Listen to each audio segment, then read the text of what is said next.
بسم الله الرحمن الرحيم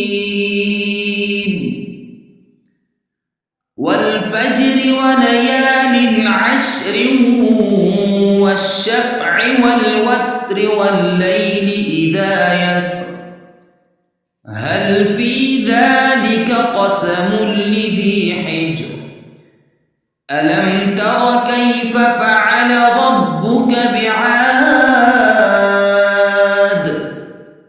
إرم ذات العماد التي لم يخلق مثلها في البلاد وثمود الذين جابوا الصخر بالواد وفرعون ذي الأوتاد الذين طغوا في البلاد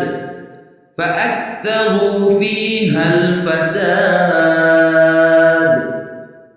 فصب عليهم ربك سوط عذاب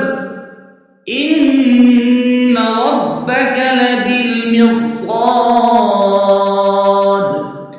فأما الإنسان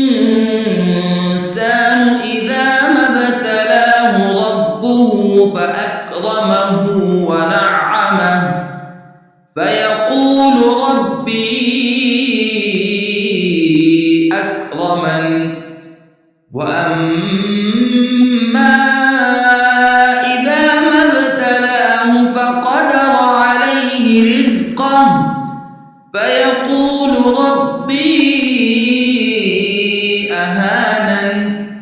كلا بل لا تكرمون اليتيم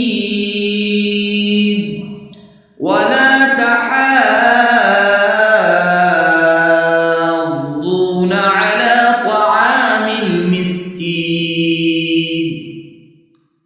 وتأكلون التراث أكلا لما وتحبون المال حبا جما كلا إذا دكت الأرض دكا دكا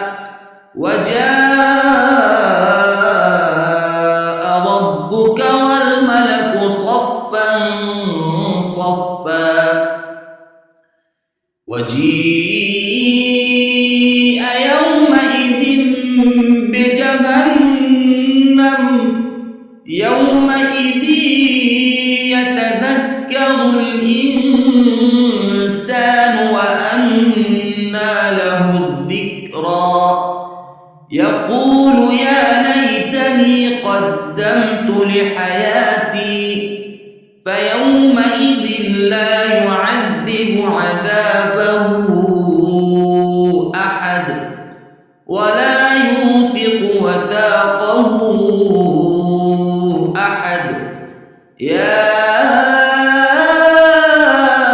أيتها النفس المطمئنة ارجعي إلى ربك راضية مرضية فادخلي في عبادي وادخلي جنتي